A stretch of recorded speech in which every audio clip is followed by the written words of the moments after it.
हरे कृष्णा। सपार सदशिल प्रभुपाद की जय, सपार सदशिल गौरवी की जय।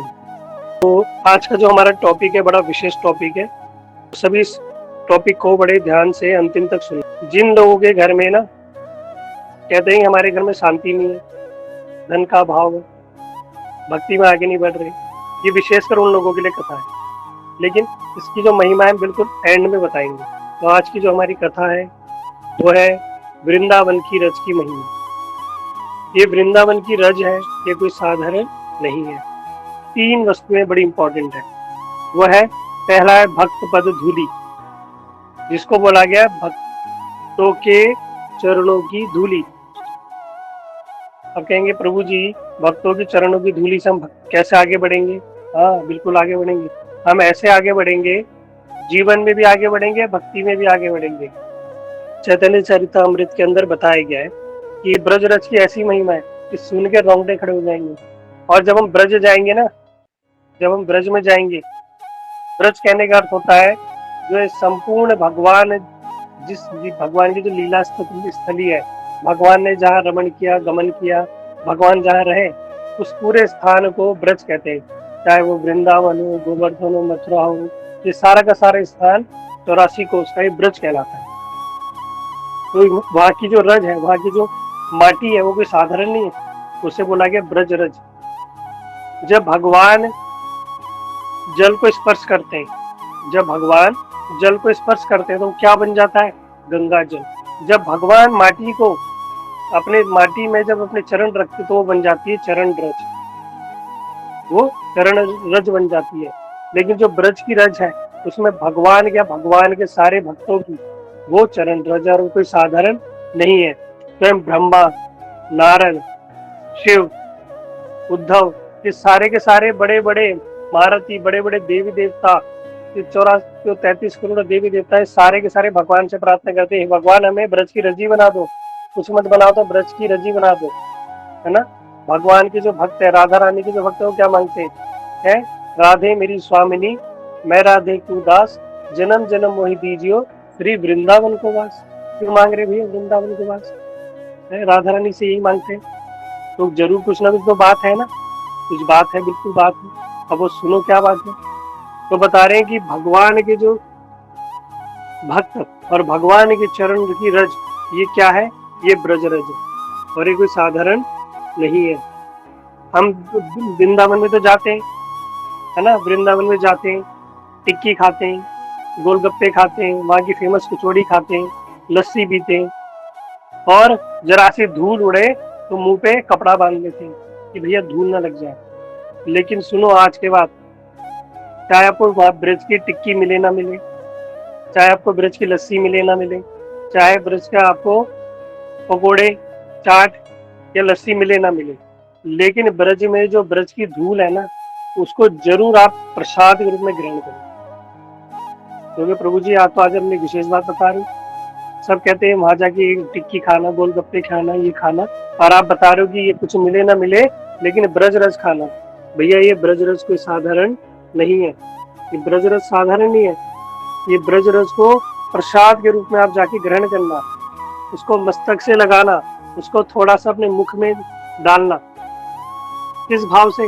ये भगवान की और भगवान के भक्तों की चरण रज है, ये कोई साधारण नहीं है। अब प्रभु जी, अब प्रश्न उठता है ना, अब मैंने तो बोल दिया कि चरण रज को अपने मस्तक लगाना, खा थोड़ा इसको अपने मुख में प्रसाद के रूप में ग्रहण करना। अब इसकी क्या महिमा है वो भी तो सुनो। तो स्वयं भगवान इसकी महिमा बता रहे, स्वयं भगवान बता रहे। क्या महिमा बता रहे?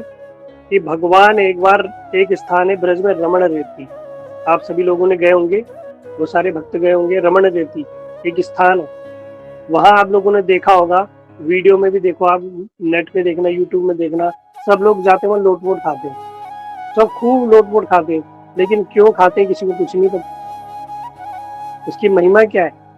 तो बताया गया एक बार स्वयं भगवान कृष्ण नंद बाबा के साथ, और स्वयं भोलेनाथ जी, और कोई नहीं, भोलेनाथ जी, नंद बाबा, भोलेनाथ जी, स्वयं कृष्ण उस स्थान पे विराजमान। अब कृष्ण ने क्या किया?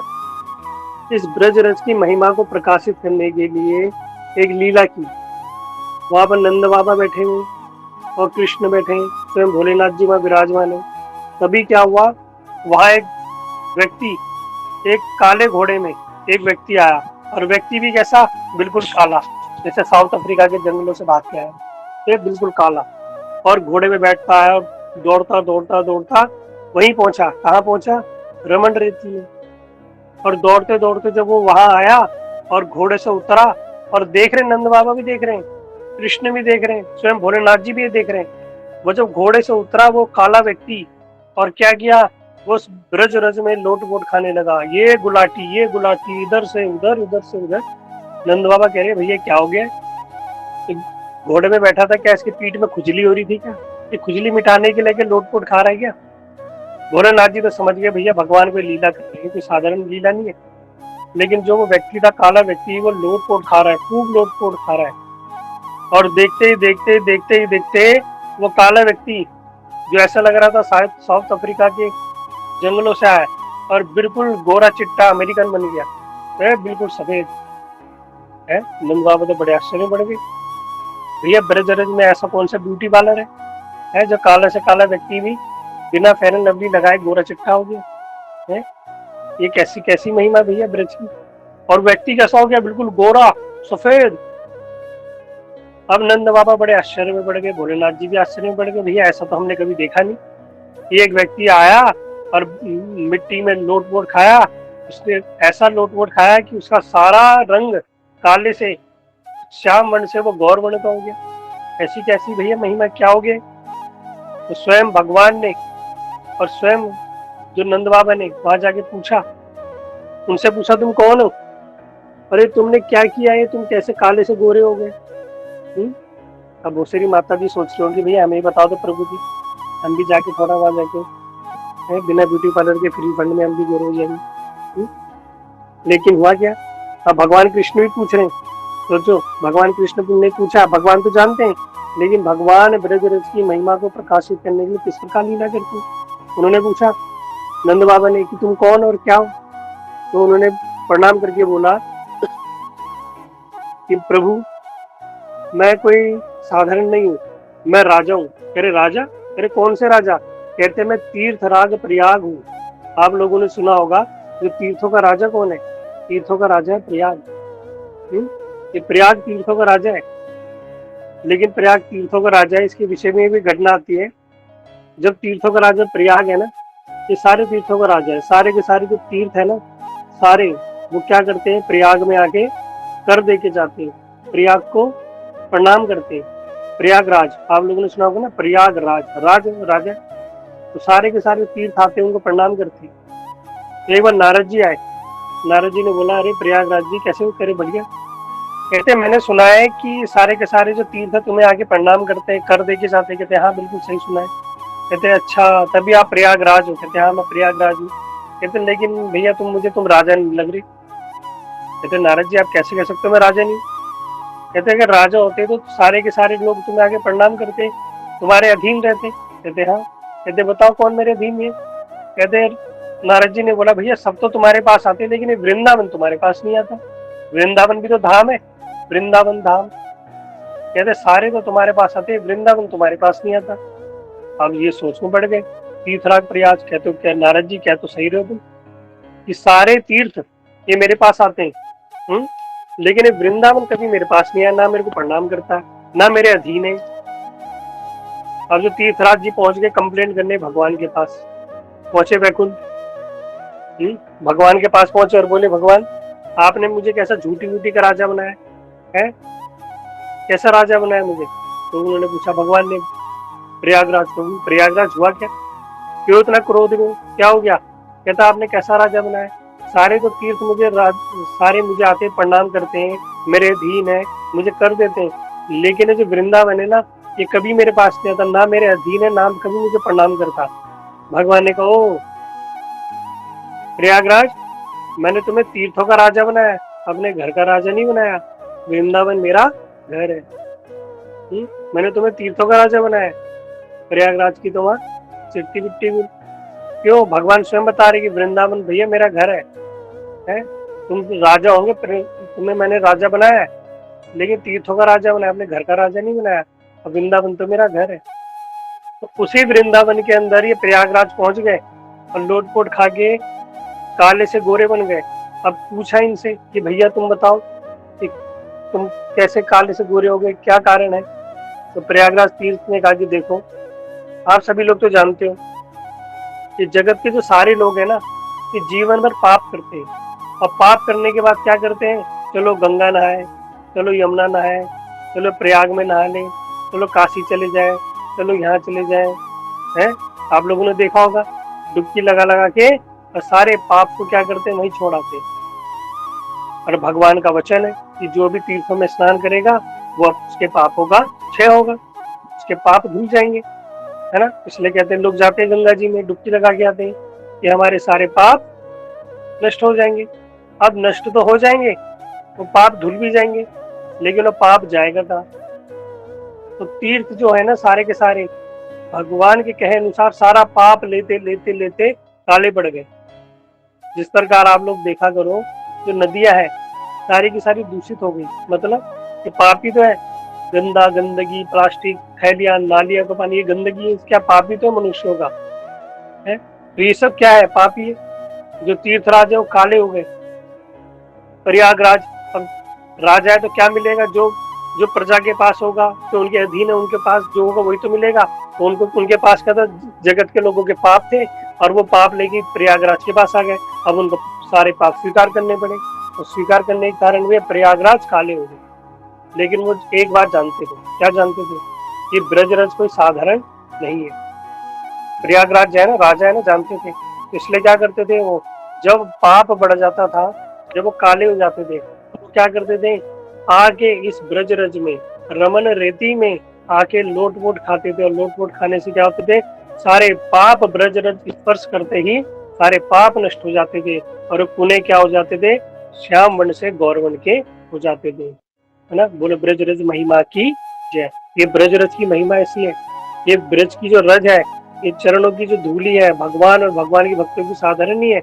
इसलिए हमारे जो गोस्वामी वर्ग है, जो भगवान के भक्त हैं, जो हमारे शास्त्र हैं, ये कहते हैं अगर आप वृंदावन जाओ तो वृंदावन में जाके ब्रज की रज को ये अपने मस्तक पर जरूर लगाओ, ये जरूर लगाओ, है ना? प्रणाम करते समय अगर ब्रज रज की हमारे मस्तक पे लग जाए तो कहते हैं हमारे जन्मों जन्मों के पाप नष्ट हो जाते हैं। जिन पापों के कारण हमारे जीवन में इतना कष्ट आ रहा है, दुख आ रहा है ना, वो पाप तत्क्षण ही, एक सेकंड में ही ब्रज रज को स्पर्श करते ही, लेकिन भाव से, ये भगवान के चरणों की रज है, ये भगवान के भक्तों की चरण रज है, उसको स्पर्श करते ही तुम्हारे तत्क्षण ही सारे पाप नष्ट हो जाएंगे, सारे पाप नष्ट हो जाएंगे।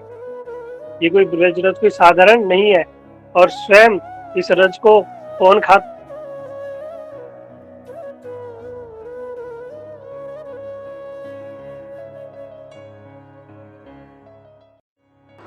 हरे कृष्ण प्रभु जी। हरे कृष्णा। हरे कृष्णा। प्रभु जी म्यूट हो गया था।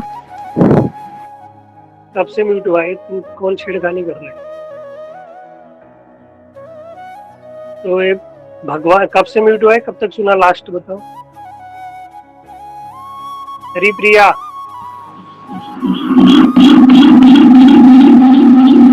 तुम तो रहने दो कि कोई और माइक ऑन डिस्टर्बेंस करते हैं ना। ठीक है, म्यूट कर दो सबको। तो भगवान, हरी प्रिया क्या कर रहे हो? प्रभु जी म्यूट कर दिया।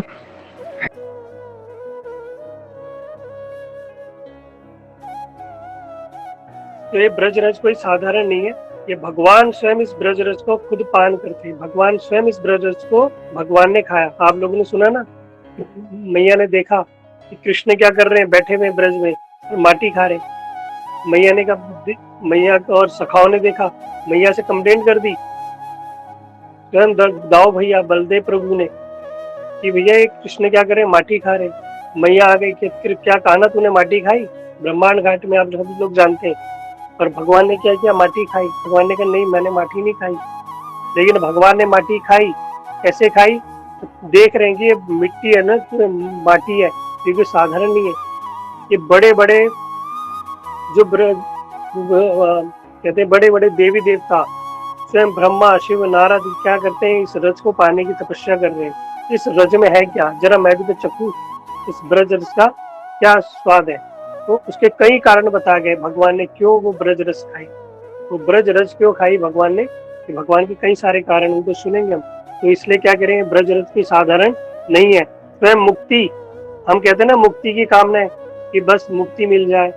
जो लोग मुक्ति चाहते हैं ना वो बड़ी कठोर तपस्या करते हैं, लेकिन कहते हैं मुक्ति भी साधारण रूप में प्राप्त हो जाती है। ये मुक्ति आगे स्वयं भगवान के चरणों में पड़ती है कि भगवान मैं तो सबको मुक्त करती हूँ, तो मेरी मुक्ति कैसी होगी। स्वयं मुक्ति देवी सबका स्वरूप है, भक्ति देवी, मुक्ति देवी, वृंदा देवी, इन सबका भी स्वरूप है। तो मुक्ति देवी स्वयं आपकी भगवान के पास और बोलती भगवान कि मेरी मुक्ति कैसे होगी, मैं तो सबको मुक्त करती हूँ, मेरी मुक्ति कैसे होगी। तो भगवान कहते हैं मुक्ति कहे गोपाल से, मुखो मुक्ति बताए, ब्रज रज मस्तक लगे और मुक्ति मुक्त हो जाए। भगवान स्वयं कह रहे हैं ये ब्रज रज इतनी प्रभावशाली है कि अगर ये मुक्ति के भी मस्तक में लग जाए तो मुक्ति भी मुक्त हो जाती है। तो हम लोगों की तो बात ही क्या, जिस मुक्ति की हम कामना करते हैं वो मुक्ति भी इस ब्रज रज में अगर लोटपोट खा ले, उसके मस्तक पे जरा सी रज लग जाए ना, तो कहते हैं मुक्ति भी मुक्त हो जाती है। क्योंकि साधारण नहीं है, जिस रज को भगवान भी अपनी ग्रहण कर रहे हैं, स्वयं भगवान भी जिस रज का पान कर रहे हैं, क्या साधारण हो सकती है, नहीं। इसलिए कभी भी जब वृंदावन जाओ ना, जब जाओ वृंदावन तो धूल मिट्टी लगे तो अपने आप को ढकना मत, वो भी साधारण नहीं है। ये ब्रज रज कोई साधारण नहीं है ना। इसको पाने के लिए बड़े बड़े देवी देवता लालित रहते हैं। ब्रज में जन्म पाने के लिए ये ब्रजवासी होना भी बड़े सौभाग्य की बात है, जो वहाँ रह रहे हैं, जिनको ब्रज रस नसीब हो रही है। और हम रह रहे हैं शहरों में, इधर उधर गाँव में, और कभी एक बार अवसर मिलता है ब्रज में जाने का, तो भी थोड़े से शरीर में धूल मिट्टी लग जाए तो झाड़ने लगते हैं। कहते नहीं, जो अगर हमारे वस्त्रों में, हमारे कपड़ों में, हमारे शरीर में ब्रज रस लगे ना और हमने झाड़ दी, इसका मतलब क्या है कि भगवान की कृपा को हम दूर कर दें। अरे उसको लगने दो शरीर में, ये कोई साधारण नहीं है। इसमें पीछे कथा आती है, एक पति पत्नी थे, पत्नी बड़ी भक्ति थी, भक्तिमय थी, बड़ी भक्ति करती थी। तो वृंदावन में एक बार कुंभ लगा। ये कुंभ का मेला लगता है वृंदावन में लगभग 10-15 साल में एक बार, मुझे एग्जैक्ट समय पता नहीं। तो कुंभ का मेला भी बड़े समय बाद लगता है। तो उस कुंभ के मेले में देखने की पत्नी की इच्छा हुई कि ब्रज में यमुना के किनारे कुंभ का मेला लगेगा। तो पति को बोला कि चलो। पति ने बोला भैया मेरा ऑफिस का बड़ा काम है, कैसे जाऊं। पति जो था भजन भक्ति से कोई मतलब था नहीं, लेकिन पत्नी बड़ी भक्ति करती थी, प्रतिदिन कथा सुनती थी, नाम जप करती थी, ठाकुर जी की सेवा करती थी। पति से प्रार्थना की, पति ने कहा चलो भैया बड़ी पत्नी इतनी विनती कर रही है तो चलो एक बार उसे मैं वृंदावन ले जाऊं। वृंदावन ले गए और कहाँ ले गए, कुंभ के मेले में। वहाँ कुंभ के मेले में लगे और वहां जाके जो पत्नी थी वो गई, उसने यमुना जी का आचमन किया, है ना। पति ने कुछ नहीं किया, पति अपने फोन में ही लगा हुआ है, ऑफिस की मीटिंग चल रही है, ये हो रहा है वो हो रहा है, मेल भेजी नहीं है, बॉस का कॉल आ रहा है। लेकिन वो था कि पत्नी को लिया है बस। पत्नी गई यमुना जी में, आचमन किया, अपने मस्तक में यमुना जी का जल छिड़का, है ना, प्रणाम करके फिर वो गए कुंभ मेले में गए। अब कुंभ मेले में जब पहुंचे तो हुआ क्या, कुंभ मेले में एक बैल आ गया। कुछ उपद्रवियों ने उस बैल के साथ छेड़खानी करी और जो बैल था वो बड़ा क्रोध में और भीड़ पे टूट पड़ा। और ऐसा टूट पड़ा, ऐसी भगदड़ मच गई। अब ऐसी भीड़ होती कुंभ के मेले में, और ऐसी भीड़, ऐसी भगदड़, बैल भी डर गया। बैल भी निकलने का प्रयास कर रहा है कि मैं भी कैसे इस भीड़ से बाहर निकलूं। और उस बैल ने क्या किया, दौड़ते दौड़ते जाके उसके जो पति के पेट में अपना सींग घुसा दिया। पति के पेट में सींग घुसते ही पति के वहीं प्राण निकल गए। तो पति वहीं मर गया। अब जब कोई व्यक्ति मरता है तो मरने के बाद ये निर्णय लिया जाता है कि वो स्वर्ग जाएगा नर्क जाएगा। तो ना तो वो स्वर्ग गया और ना वो नर्क गया, वो सीधा भगवान के चरणों में पहुंच गया। और जो भगवान के दूत थे वो बड़े आश्चर्य में पूछा उन्होंने भगवान से कि भगवान, ये ऐसा व्यक्ति जिसने कभी जीवन भर कभी आपकी भक्ति नहीं की, एक माला नहीं की आपके नाम की, ना ही इस व्यक्ति ने कभी आपकी पूजा की, ना कोई अभी धाम में आके धाम को प्रणाम तक नहीं किया। अरे ये तो वृंदावन में इसलिए आया था कि इसकी पत्नी ने बोला इसका तो चित्त वृत्ति भी वृंदावन में नहीं थी, तो आपने इसको अपने धाम में कैसे बुला लिया, ये आपके धाम में कैसे पहुंच गया? तो भगवान ने कहा सुनो, जो बैल था ना, वो बैल क्या करता था, रोज सुबह उसके सींग में खुजली होती थी, और वो क्या करता था, वृंदावन के रज में अपने सींग घुसा घुसा के खुजली करता था, गड्ढा करता था, जिस कारण होता क्या था, उसके सींग में यमुना जल के साथ साथ ब्रज रज उसके सींग में लगी हुई, और उसी सींग को उसने क्या किया, जो यमुना जल के साथ जो भीगा हुआ जो रज थी वो इसके पेट में चली गई। भगवान कह रहे हैं अगर किसी के मस्तक में ये रज लग जाए, स्वयं भगवान कृष्ण कह रहे हैं, है ना, ये अगर ब्रज रज किसी के मस्तक में लग जाए तो उसके अनंत कोटि जन्मों के पाप नष्ट हो जाते हैं, और ये जो रज है ना वो तो कहाँ चलेगी, उसके पेट में गई, और उसके जो रक्त में प्रभावित हो गई, अब पूरे शरीर में वो ब्रज रज दौड़ रही है।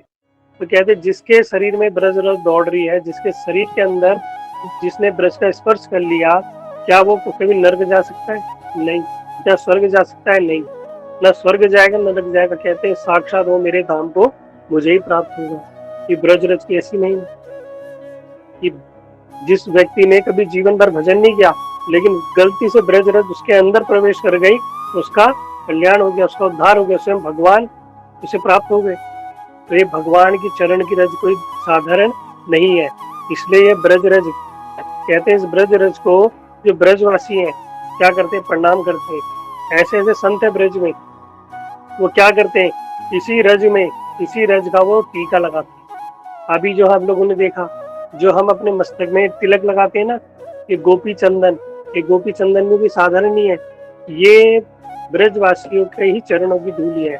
स्वयं साक्षात राधा रानी और राधा रानी की जो सखियां हैं, ये ब्रजवासी ब्रज की जो गोपियां हैं, ये सारा का सारा उनके चरणों की रज, यही क्या है, गोपी चंदन है। हमने कथा सुनी थी ना पूर्व में, जब नारद जी आए थे, बताया उन्होंने कि भगवान कृष्ण की तबीयत खराब है, तो उनका एक ही उपाय है, उनकी तबीयत ठीक करने का एक उपाय है कि वही अगर वो अपनी चरणों की धूल उन्हें प्रदान कर दे।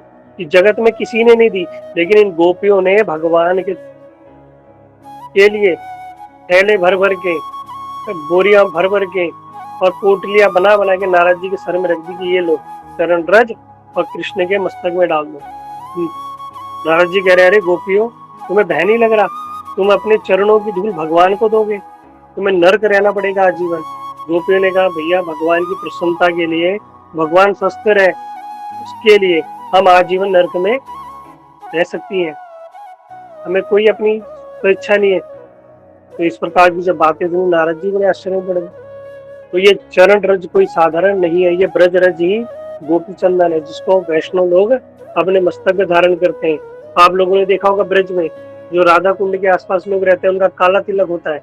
वो काला तिलक क्या है, वो राधा कुंड की रज है, वो राधा कुंड की अंदर की रज है, वो काली होती है, उसको ही अपने मस्तक में धारण करते हैं।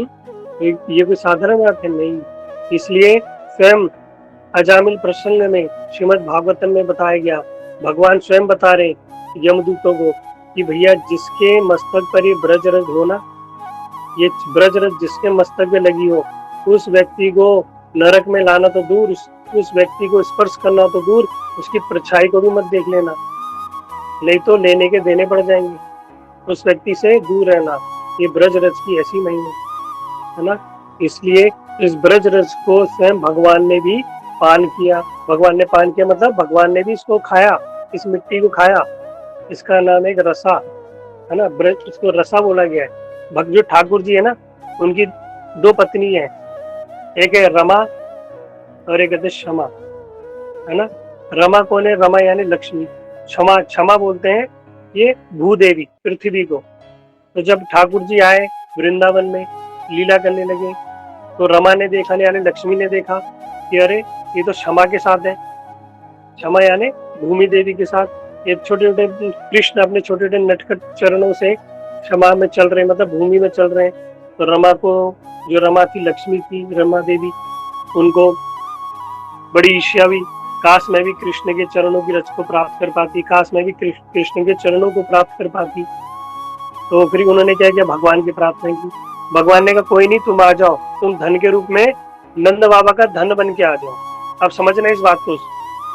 तो उनको बोला आप नंद बाबा का धन बन के आ जाओ। लक्ष्मी है ना, लक्ष्मी तो धन के रूप में ही आएगी, मिट्टी के रूप में थोड़ा आएगी।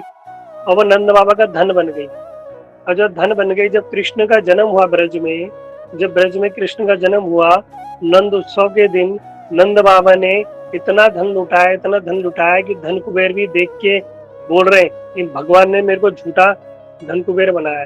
अरे मेरे से ज्यादा तो धन तो ये लुटा रहे नंद बाबा है, मेरे से कई करोड़ों गुना धन तो नंद बाबा लुटा रहे। इतना धन तो मेरे पास भी नहीं यार, मुझे धन कुबेर बना रखा है।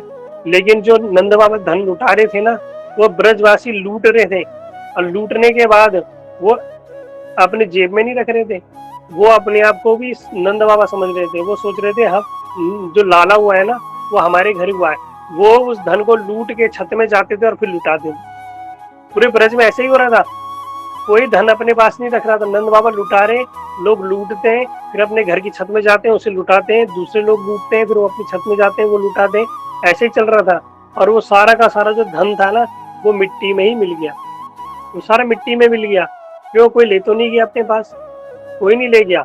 इसलिए रमा और क्षमा यानी लक्ष्मी और ये जो भूमि, ये जो रज, ये ब्रज रज में ही मिल गई। इसलिए ये ब्रज का जो कर्ण कर्ण है ना, ये एक चिंतामणि बताया गया। चिंतामणि, चिंतामणि मतलब कहते हैं कि जो चिंता करोगे वो प्रदान कर सकती है। ब्रज का एक कर्ण, भगवान तो छोड़ो, भगवान तो क्या देंगे, देखिए भगवान के भक्त भी क्या देंगे, छोड़ो। ब्रज के जो लता पता क्या देंगे, छोड़ो। ब्रज के एक धूल का कण से भी तुम कुछ मांगोगे ना, वो भी तुम्हें देने में सक्षम है। एक ब्रज का कण, मैं तो बहुत बड़ी बात ही नहीं कर रहा। ब्रज के गण, ब्रज में कहते हैं, ब्रजवासी कहते हैं, अगर किसी के घर में, ठीक है वैसे करना नहीं चाहिए क्योंकि जागतिक वस्तु हो जाएगी, लेकिन बता रहा हूँ मैं आपको ब्रज रज की महिमा में। कहते हैं जिसके घर में धन की कमी है ना, अपने घर में लाना ब्रज रज को और उसकी पूजा करो। ब्रज रज की पूजा करो और उसको अपने मस्तक से लगाओ और एक कण अपने अंदर ग्रहण करो। कहते हैं वो क्या, उसके पूरे वंश में कभी कोई गरीब नहीं रहेगा। रमा देवी है ना, लक्ष्मी देवी है ना ब्रज रज में, कहते हैं वो चिंतामणि है। कहते ऐसी कृपा होगी कि कभी उसके घर में किसी प्रकार की कोई कमी हो ही नहीं सकती। ये ब्रज रज की ऐसी महिमा है। कोई ब्रज रज कोई साधारण तो है नहीं। हमने बताया ना, ब्रज के कर्ण से कुछ मांगोगे वो भी आपको हर वस्तु प्रदान करने में सक्षम है। भगवान की तो बात ही दूर की बात है ना। इसलिए ब्रज रज बड़ी प्रभावशाली है, बड़ी भक्ति में है। इसलिए बताया गया है कि जो ब्रज रज है ये भगवान की चरणों की धूली है, भक्तों की चरण धूली, ये भक्ति में हमें बढ़ाने में आगे सहायक है। इसलिए बताया भक्त पद धूली, ये भगवान के चरण का जो धूल है, ये कण है, ये हमें भक्ति में आगे बढ़ाएगा। इसलिए आप जब भी कभी ब्रज में जाओ, किसी भी स्थान में जाओ, मंदिर में किसी भी स्थान में जाओ, इस ब्रज धूली को सबसे पहले प्रणाम करो। ठीक है, इस ब्रज धूली को प्रणाम करो, अपने मस्तक में लगाओ। मस्तक में लगाते ही हमारे अनंत कोटि जन्मों के सारे पाप नष्ट हो जाएंगे। ठीक है, इस ब्रज धूली को प्रसाद के रूप में ग्रहण करो। ठीक है, पत्थरी नहीं होगी, गारंटी है, पत्थरी नहीं होगी। इसको ग्रहण करो प्रसाद के रूप में, इस भाव से कि इस धूली में भगवान के चरण बने और वास्तव में पड़े हैं। ऐसा नहीं कि नहीं पड़े, ऐसा नहीं कि पहले वाली जो मिट्टी थी हटा दी और दूसरी मिट्टी डाल दी, नहीं, ये वही शुरू से वही जो सनातन मिट्टी है, ये शुरू से वही है। इसको कोई फेरबदल नहीं करके गया कोई, ये वही मिट्टी है जो भगवान के समय में थी, वो अभी भी वही है। उस रज में गोपियों के, भगवान के भक्तों के, स्वयं भगवान के चरण पड़े हुए, इसलिए वो कोई साधारण नहीं है। ठीक है, इसलिए ऐसी ब्रज रज की धूली को हम लोग प्रणाम करते हैं। तो आप सभी लोग जाके प्रणाम करना। ये ब्रज की धूल की, ये ब्रज के धूल के कण की, ये ब्रज की रज की ऐसी महिमा है कि ये हमें सहज में भक्ति प्रदान कर देगी।